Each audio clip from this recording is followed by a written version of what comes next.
और सीधे अपने दर्शकों को मिर्जापुर लिए चलेंगे, जहां पर उत्तर प्रदेश के पूर्व मुख्यमंत्री अखिलेश यादव जनता को संबोधित कर रहे हैं। और जो उत्साह और जोश दिखाई दे रहा है, ये बता रहा है कि इस बार मिर्जापुर से किसी का कोई खाता खुलने वाला नहीं है।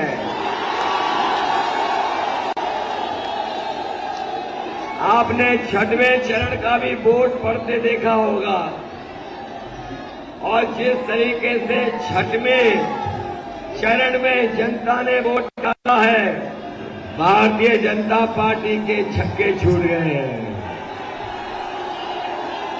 और सातवें चरण का चुनाव हमें ऐसा दिखाई दे रहा है, कल रात को जब बनारस में रोड शो हुआ है, ऐसा ऐतिहासिक जन समर्थन कभी पार्टी को नहीं मिला जो कल देखने को मिला। और अभी जहां से मैं आजमगढ़ होकर के आया हूं, आजमगढ़ के लोगों ने तो पूरा मन बना लिया है कि 10 में से 10 सीटें समाजवादी पार्टी के पक्ष में जाने वाली हैं। और मिर्जापुर में लग रहा है कि 7वें चरण में यहां की जनता भारतीय जनता पार्टी को 7 समुंदर पार फेंक देगी।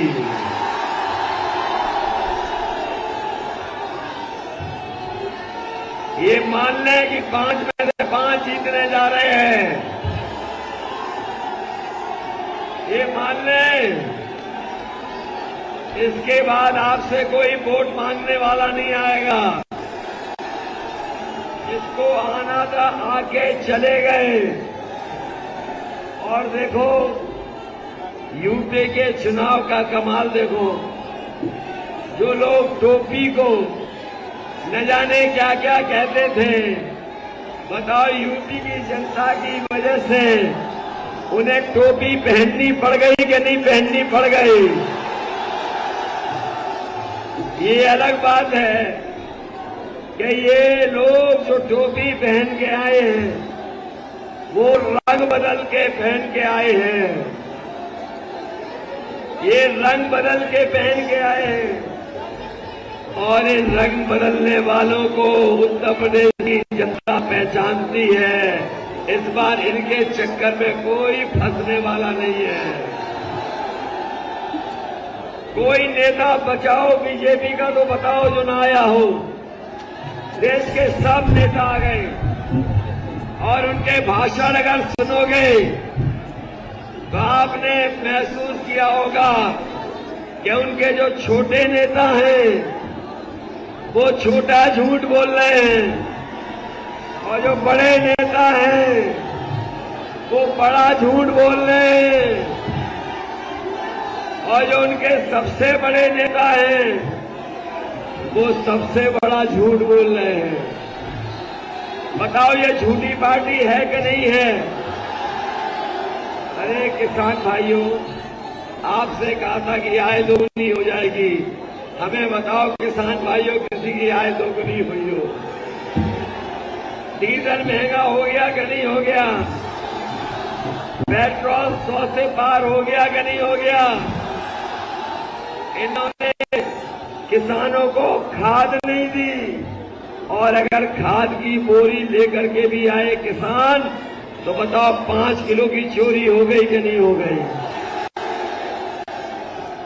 डीएपी नहीं दे पाए, बताओ डीएपी ढूंढने को नहीं मिली। इस बार किसान भाइयों ने भी मन बना लिया है, जिन्होंने डीएपी नहीं दी उन्हें वोट किसान देने वाला नहीं है।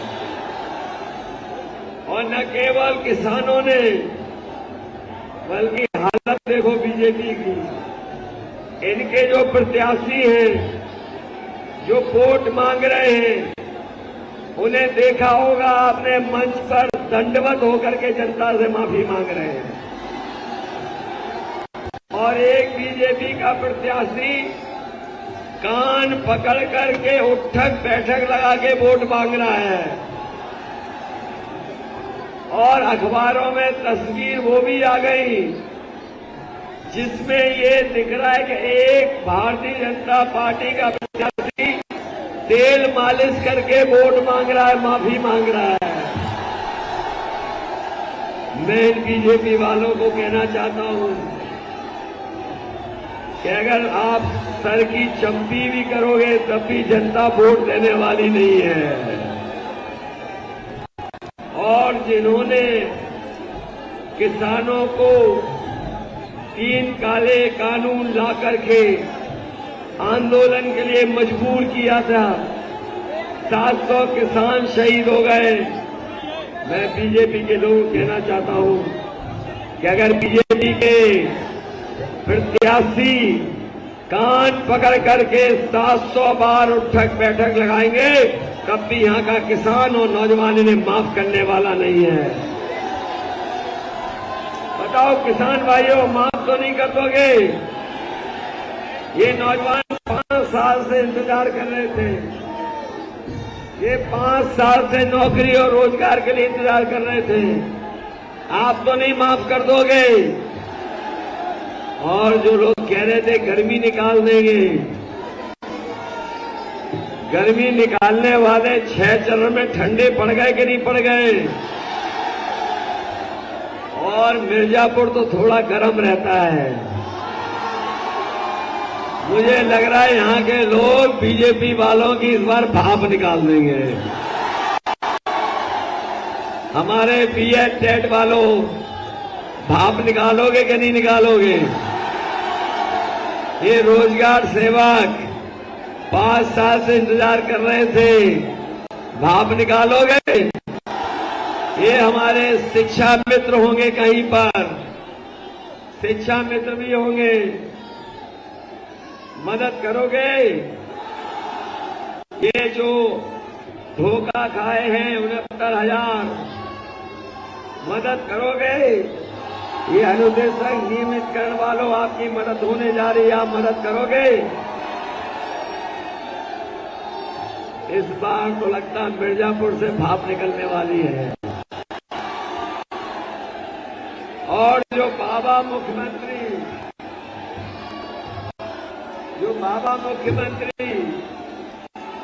बताओ, उन्होंने टिकट बुक कर ली कि नहीं कर ली?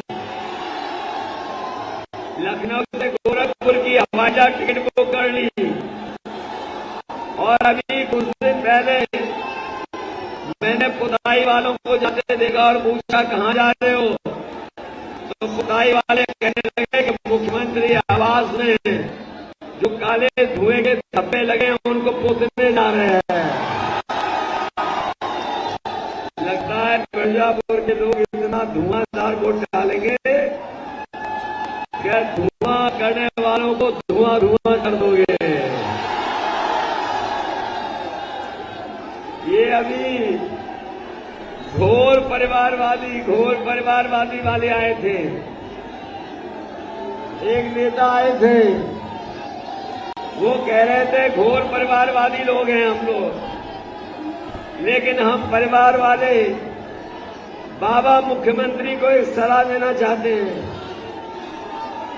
कि हम परिवार वाले जब कभी अपने घर जाते हैं परिवार के बीच में, तो अपने बच्चों के लिए, परिवार के सदस्यों के लिए मिठाई या कुछ सामान लेके जाते हैं। हम राय और सुझाव देना चाहते हैं कि जब बाबा मुख्यमंत्री अपने गोरखपुर जाएं तो अपने गिल्लू के लिए बिस्कुट जरूर लेते जाएं। जान गए गिल्लू कौन है? गुल्लू कौन है जान गए? और मुझे लग रहा मिर्जापुर वाले सांड से नहीं परेशान होंगे। सांड हटाओगे कि नहीं हटाओगे? सांड हटाने की तैयारी है पूरी। हम आपको भरोसा दिलाते हैं कि समाजवादी सरकार आएगी तो अपने सभी लोगों की 300 यूनिट फ्री बिजली होगी। न केवल 300 यूनिट फ्री बिजली होगी, बल्कि हमारे किसानों की सिंचाई भी माफ होगी और उन्हें भी कोई सिंचाई के लिए बिजली का बिल नहीं देना पड़ेगा। हमारे तमाम सरकारी कर्मचारियों की मांग थी कि पुरानी पेंशन बहाल हो। समाजवादी सरकार बनेगी तो पुराने कर्मचारियों की और कर्मचारियों की पुरानी पेंशन बहाल करने का फैसला लेगी सरकार। ये राशन जो मिल रहा है, पहले बीजेपी के लोग नवंबर तक दे रहे थे। यूपी में चुनाव आ गया, देश में चुनाव आ गया, तो ये मार्च तक देना चाहते हैं राशन। लेकिन हम समाजवादी के लोग आपको भरोसा दिला के जा रहे हैं, गरीब भाई बहनों, समाजवादी सरकार बनेगी। आप साइकिल का बटन दबाइए और 5 साल राशन फ्री पाइए। न केवल राशन मिलेगा, बल्कि इधर इन्होंने सरसों का तेल भी महंगा कर दिया है।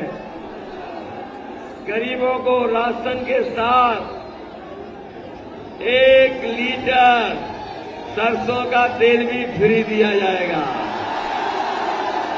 सरसों के तेल के साथ साथ बच्चों के लिए मिल्क पाउडर और मिल्क पाउडर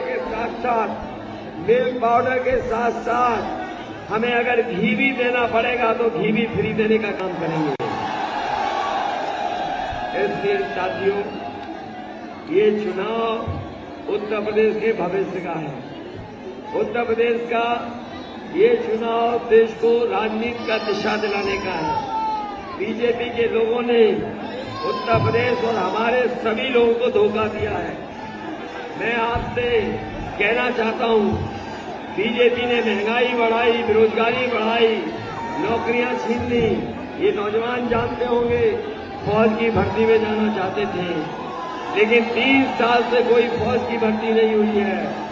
हम नौजवानों को भरोसा दिला के जा रहे हैं, समाजवादी सरकार बनेगी तो फौज में भर्ती के साथ साथ पुलिस की भर्ती होगी और 11 लाख जो पद खाली हैं उन पदों को भर करके अपने नौजवानों को नौकरी और रोजगार देने का काम है। ये हमारे मिर्जापुर के लोग बहुत पीछे छूट गए हैं, गरीब परिवार हैं यहाँ पर। हम अपना भरोसा दिलाते हैं कि समाजवादी पेंशन अपनी माताओं बहनों को, ये हमारी माताएं बहनें पहले 500 रुपए पाती थी, अब उन्हें पेंशन नहीं मिल रही है। समाजवादी सरकार बनेगी तो महीने की 1500 और साल का 18,000 रुपया पेंशन देने का काम होगा। अगर मिर्जापुर में हमें विश्वविद्यालय की स्थापना करना पड़ेगी तो समाजवादी सरकार बनेगी। 10 तारीख के बाद बिंदु विश्वविद्यालय को बनाने का काम भी समाजवादी सरकार में होगा। मैं अपने प्रत्याशियों को कहना चाहता हूं, चाहे हमें रेलवे ओवरब्रिज बनाना पड़े या हमें मजबा में बंद पड़े सभी पंप के नालों को चालू करना पड़े, आम घाट का ओवरब्रिज बनवाना पड़े, हम समाजवादी लोग सरकार बनेगी तो उनको बनाने का काम करेंगे। वहीं पहाड़ी ब्लॉक में पत्ता खनन को लेकर के ये जो ई टेंडर के माध्यम से ई भ्रष्टाचार कर रहे हैं, बीजेपी के लोग ई टेंडर के माध्यम से जो ई भ्रष्टाचार कर रहे हैं, उस भ्रष्टाचार को खत्म कर करके हमें 2 एकड़ से कम के भी पट्टे करने पड़ेंगे तो आने वाले समय में पट्टे कराने का काम होगा। वहीं हम अपने 96 विधानसभा के विष्णुपुर गांव के सामने सीतागढ़ी घाट का पक्का पुल बनाने का काम भी होगा। पहले भी जो पुल बनाए गंगा पे वो नेताजी और समाजवादियों ने बनाए हैं।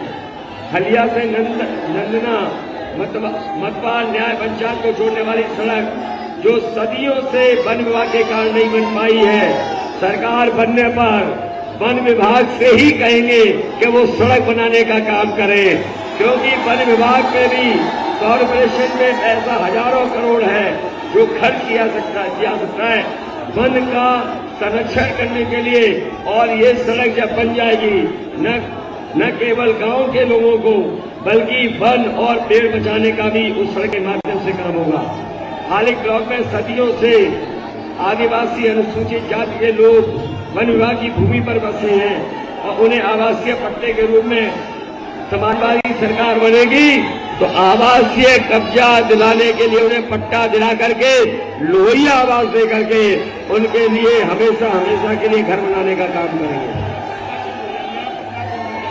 और नया पक्का पुल भी बनाने का काम समाजवादी सरकार में होगा। इसलिए आप जानते हो पहले भी समाजवादियों ने बहुत काम करके दिखाया। ये मंदिर विंध्यवासिनी का मंदिर में जो रोपवे बनाई वो समाजवादियों ने बनाई, लेकिन रंग पोत करके रंग बदल करके फीता और कैंची ला करके बीजेपी के लोगों ने उद्घाटन किया। हम आपको भरोसा दिला के जा रहे हैं इस विंध्यवासिनी मंदिर में न केवल यूपी के बल्कि पूरे देश की आस्था है। इस इलाके को अगर वहां की हेरिटेज और पुरानी चीजों को संरक्षण करके और उनको बना करके भी संवार करके भी करना पड़ेगा तो तोड़ फोड़ नहीं मचाएंगे बल्कि संरक्षण कर करके और उसको सुंदर बनाने का काम होगा। मैं मिर्जापुर के लोग कह के जा रहा हूं कि खेल के लिए स्टेडियम और अपने नौजवान जो फौज की भर्ती के लिए दौड़ते हैं उनके लिए रनिंग ट्रैक भी बनाने का काम सरकार में होगा।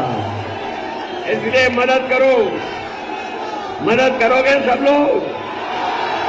इसलिए एक बार फिर मैं अपने सभी प्रत्याशियों के समर्थन में कैलाश चौरसिया को जिता देना, रोहित शुक्ला को जिता देना, रविंद्र बहादुर सिंह पटेल को जिता देना, श्रीमती कीर्ति कोल इनको भी जिता देना और डॉक्टर RS पटेल जिनका चुनाव चिन्ह लिफाफा है इन्हें मत भूल जाना। इनकी भी मदद करके इन्हों भी अच्छे वोट देकर के जिता देना। यहाँ पर आए हुए हमारे जितने भी अम्बेडकर वाहिनी के मैं उनको धन्यवाद देता हूँ। हम अपने संजय चौहान को धन्यवाद देता हूँ। ओमकार राजभर जी के लोग आए होंगे उनको भी धन्यवाद देता हूँ और गठबंधन के सभी लोगों का बहुत बहुत धन्यवाद। और इस उम्मीद और भरोसे के साथ जिस समय आप वोट डालोगे आप ऐतिहासिक वोट दे करके समाजवादी पार्टी को गठबंधन की सरकार बना दोगे। मैं आपको भरोसा दिलाता हूँ मिर्जापुर के व्यापार को बढ़ाने के लिए, यहाँ के उद्योग और कारखाने को सहयोग करने के लिए या संभावनाओं को ढूंढ करके क्या संभावना है मिर्जापुर में उस दिशा से में हम काम करेंगे जिससे हमारा मिर्जापुर भी आगे बढ़ता हुआ दिखाई दे। वहीं हम किसानों को भी धन्यवाद दे करके बधाई देते हैं।